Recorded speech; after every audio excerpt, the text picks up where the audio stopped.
Hi guys, welcome back. Today I'm here to talk about 12 of my bookish buzzwords.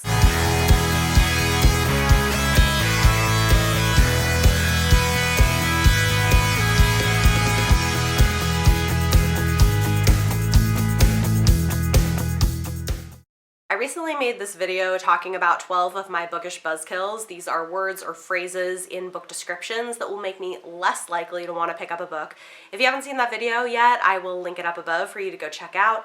In today's video, I'm talking about 12 of my bookish buzzwords. These are words or phrases in book descriptions that will make me more likely to want to pick a book up. These are like my catnip. If somebody is pitching a book to me for review and it's got one of these things in it, I'm probably going to take a pretty close look at it and am much more likely to say yes. So my first bookish buzzword is female assassin.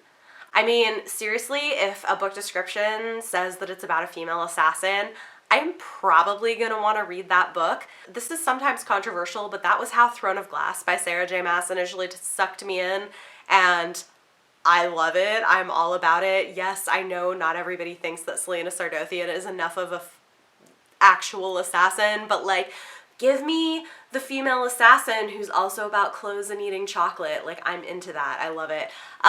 However, I can also stan Mia Corvair from J. Kristoff's Nevernight series, who is a much darker and bloodier female assassin. I don't really care. Give me books about female assassins. They're generally really fun. Red Sister by Mark Lawrence is another great example. Yeah, this is like catnip for me, a book about a female assassin. I'm probably going to want to read. Similarly, my interest is always piqued by books set at boarding schools, or even better, magical boarding schools. There's just something about that school setting that I love, and I know that this is not true of everybody. Like my friend Leanna at Leanna's Library does not enjoy school settings, and so we're like flipped in some series that we both like of which book we like better. For example, I prefer Nevernight to God's Grave because Nevernight has this school setting that I'm totally into, and God's Grave has more of this gladiator thing going on, which I'm less into. Similarly, I loved Red Rising by Pierce Brown because of the school setting. It's great. I know it's brutal, but it's a training school. I love training school stories so much. Like training school, boarding school, magical school, like, oh, I am so about it. Or even things that aren't technically schools, but are sort of insular settings that have school-like qualities about them, I tend to like. Like I recently read Girls of Paper and Fire by Natasha Nguyen, and this has some of that element to it, and I love it. I can't get enough of it. My next bookish buzzword is secret societies. Guys, I love this. Like, secret societies, one that I didn't put on this list that I probably should have, but like family secrets, I just really like. I'm like, what's the secret? I love the mystery and like the hidden nature. I don't know, like I'm all about this. I like this on TV shows too. Yeah, so secret societies, family secrets.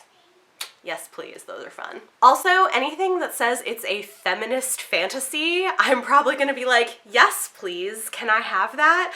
I mean, this is like my favorite. Feminist fantasy books are just so good. I love them. Not always, but like in general, if something is saying that it's a feminist fantasy, like 9 times out of 10, I'm gonna enjoy it. So like, that's definitely a big buzzword for me. My next bookish buzzword is political intrigue. And this is especially true in a fantasy novel, or sci-fi, actually. In fact, a sci-fi novel with political intrigue, I would probably be more likely to pick up than some of the other like hard sci-fi stuff. And it's funny because, again, like I have some friends where if it says political intrigue, they're like, nope, no thanks, not into it, but I love it. Like, I'm all about the political intrigue. So if I've got a fantasy book or a sci-fi book that says it's got political intrigue, sign me up. Or a romance novel with political intrigue, oh, so good. I love it when you don't get those very often, but when they happen, it's so good. It's so good.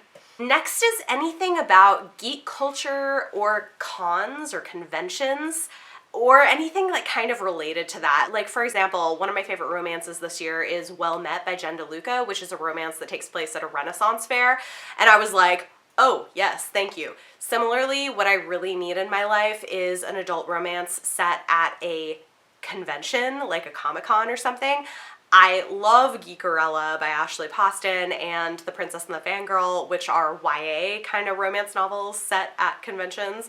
I love it. But I really want like an adult version of that. That would be super fun. But yeah, anything with like geek culture, conventions, and this leads right into my next one, which is geeky romance. I love geeky romance. Yeah, and this doesn't have to be like around geek culture particularly, but whether it's contemporary romance, historical romance, I love it if one or both people is super nerdy.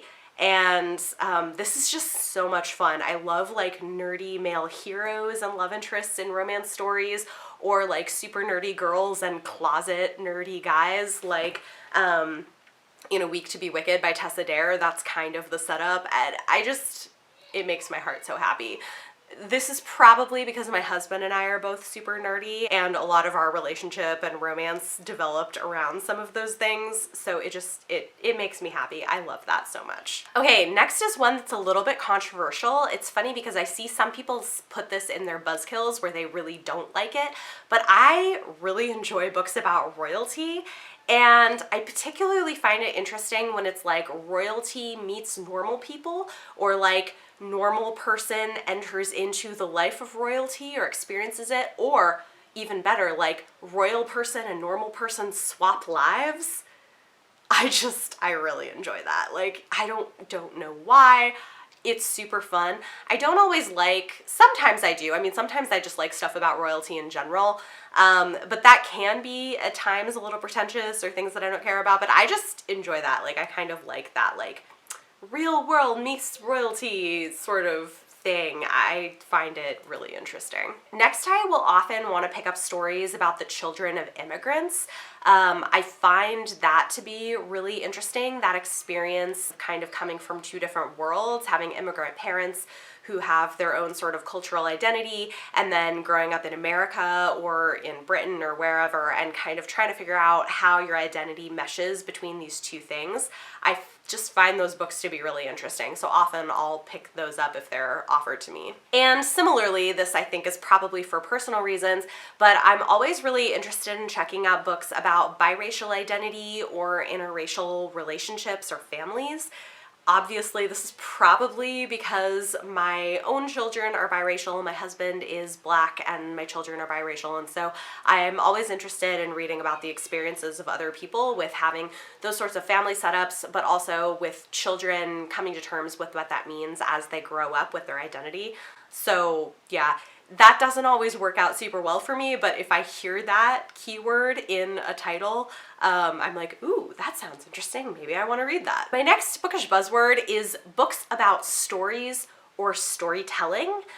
I really enjoy this. I like the meta nature of things that are sort of like about stories, about storytelling. It's probably part of why I loved Starless Sea so much by Erin Morgenstern. And even better if that storytelling extends to RPG video games like it does in the Starless Sea. I just really, really love that. I love things that are like love letters to the different forms of storytelling and the value and power of it. They're just so beautiful. Or, you know, Strange the Dreamer is kind of that way. I really tend to enjoy that. And my final bookish buzzword that I'm going to talk about today is books about researchers or academics. I really enjoy this a lot.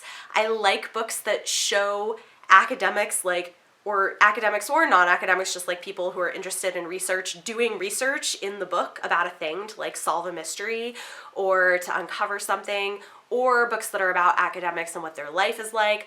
Again, this is probably because I spent a lot of years in school myself. My husband is a professor, so like I've got a close connection to this kind of life, and I just really enjoy research a lot. One of my favorite historical fiction books with kind of a slightly supernatural element to it is The Historian by Elizabeth Kostova. It is about Vlad Dracul, the person who inspired Dracula, like the real historical figure, and it's got some like supernatural elements to it. But the main character is a PhD student in history, and we get a lot of these things of her like being in the library researching things and like going and finding old documents and like going to different locations and uncovering information, and I just love it so much. And I know so many people think it's super boring, but I like, yes, please give me more of it. It just makes my heart happy. So there you go. Those are 12 of my bookish buzzwords, things where if they are in the description of a book, I am going to be much more likely to want to pick it up. These are things that I love in books. So talk to me in the comments down below. Let me know any of your thoughts or feelings on the things that I talked about. And for your question of the day, let me know what are 1 or 2 of your bookish buzzwords. What are things that you love in books and cannot get enough of? If you guys like this video, give it a thumbs up, subscribe if you want to see more. Thank you so much for watching, and I will see you next time.